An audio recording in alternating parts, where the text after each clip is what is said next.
बच्चों सुप्रभातम। कक्षा षष्ठः पंचमो पाठः वृक्षः। बच्चों, आज हम कक्षा षष्ठ के पंचवें पाठ वृक्ष के ऊपर अर्थात पेड़ के ऊपर जो ये पाठ है इसका अध्ययन करेंगे। बच्चों, आपको ये जानना बहुत ज़रूरी है, वृक्ष मनुष्यों के मित्र होते हैं, वो बहुत ही कल्याणकारी और उपयोगी होते हैं। वृक्षों से ही वनों का निर्माण होता है। मूल परिप्रेक्ष्य में यदि आप देखें तो हमारे इर्द गिर्द जितना भी सब कुछ है उसमें वृक्षों का कहीं न कहीं से योगदान है। कागज़ भी वृक्षों से ही निर्मित होता है। वृक्षों पर बैठकर चिड़िया मधुर गान करती हैं। पानी भी वृक्षों के आधार पर ही बरसता है। पर्यावरण के लिए वृक्ष बहुत ही उपयोगी हैं।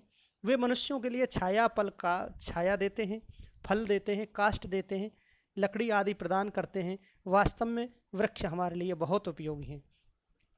अब आपको ये भी जानना है कि ये जो पाठ लिखा गया है ये गीत की शैली में लिखा गया है, और गीत जो है वो आपको आना जरूरी है, क्योंकि छोटे छोटे बच्चों को बड़ा कौतूहल होता है, उनको गीत मिलता है संस्कृत में पहली बार, तो उनको बहुत अच्छा लगता है। आप सभी लोग गीत को रसास्वादन करेंगे। गीत को मैं जैसे आपको बता रहा हूँ उसी प्रकार से गाएंगे। इसको यदि कहीं स्टेज पर भी परफॉर्म करेंगे तो आपको अच्छा लगेगा। अब देखिए।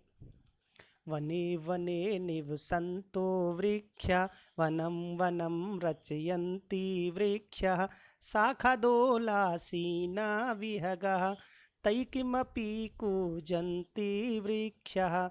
वने वने निवसन्तो वृक्षः पिबन्ति पवनं जलं सन्ततं साधुजना इव सर्वे वृक्षः।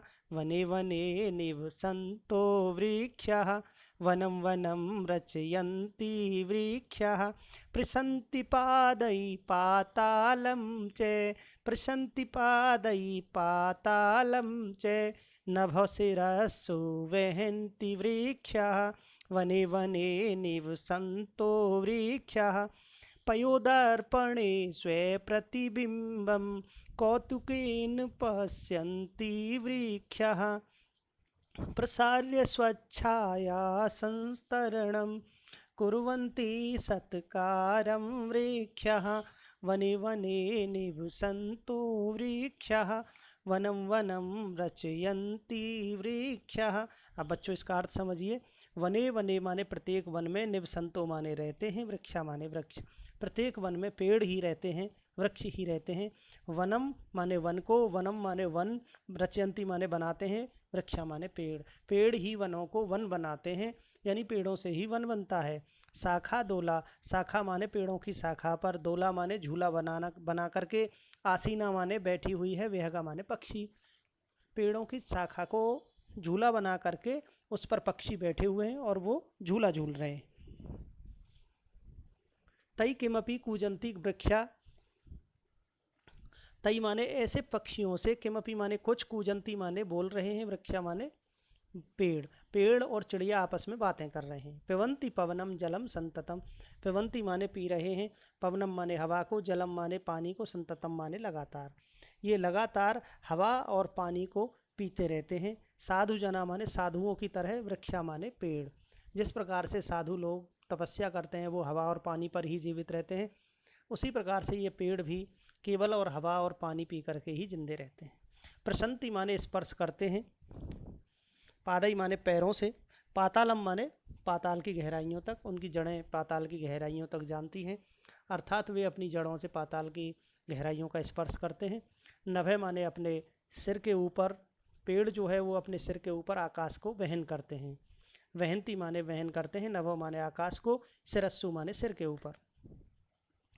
पेड़ अपने सिर के ऊपर आकाश को धारण करते हैं।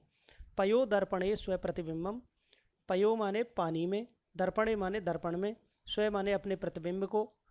पानी के किनारे जो पेड़ खड़े हुए हैं वो पानी में पड़ते हुए अपने प्रतिबिंब को देख करके, अपनी परछाई को देख करके आश्चर्यचकित होते हैं। कौतुकेन माने आश्चर्य से, पश्यन्ति माने देखते हैं, वृक्षा माने वृक्ष।